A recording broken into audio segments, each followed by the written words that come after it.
Good morning. Assalamu alaikum. বাংলাদেশের অন্যতম 5-স্টার hotel সোনারগাঁতে ব্রেকফাস্টে বসে আছি। হোটেলটা ঐতিহ্যবাহী, তবে আরও মডার্নাইজ করা দরকার বলে আমি মনে করি, এবং আরও ব্রেকফাস্টকে আমি যদি বলি 10 আউট অফ কত দেওয়া হবে, তাহলে আমি দেব ধরেন এই মুহূর্তে 7.5, এর চেয়ে বেশি দেবো না। আমি মনে করি তারা আরও উন্নত করতে পারে। অনেক ঐতিহ্যবাহী একটা মানে ফাইভ স্টার হোটেল। এটাকে দেখাই।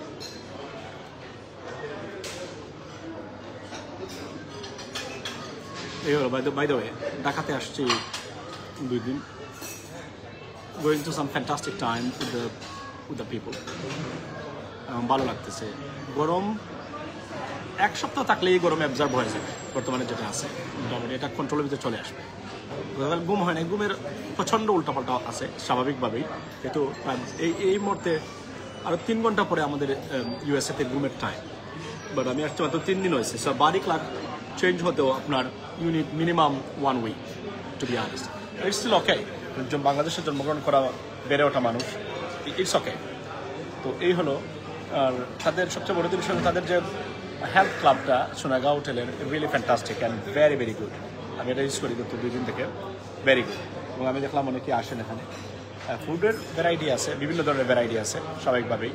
গতকালকে অনুষ্ঠানে সবার সাথে মোটামুটি বাংলাদেশের রাজনীতিবিদ যারা আছেন সবার সাথে দেখা হয়েছে, কথা হয়েছে, উপদেষ্টা সহ। ভালো লাগলো, অনেক ভালো লাগলো। আরও অনেক অ্যাপয়েন্টমেন্টস আছে। সমস্যা হলো যে time very limited, but let's see what happens. ভালো থাকবেন আপনারা। আমরা অলরেডি 2টা অনুষ্ঠান করেছি 2টো টিভি চ্যানেলে। প্রবাসীদের দাবি নিয়েই আমাদের সারাক্ষণ কথাবার্তা হয়েছে, এবং প্রবাসীদের ভোটাধিকার থেকে শুরু করে প্রত্যেকটা বিষয় নিয়ে কথাবার্তা হয়েছে। এবং এই সংশ্লিষ্ট যারা আছেন, প্রবাসী যারা আছেন, এদেরকে বলে রাখি আমি, আমাদের আরও মিটিং আছে, এটা দেখা হবে, ওনাদের সাথে কথা হবে ইনশাআল্লাহ। ভালো থাকবেন। সোনারগাঁও হোটেল থেকে। আসসালামু আলাইকুম।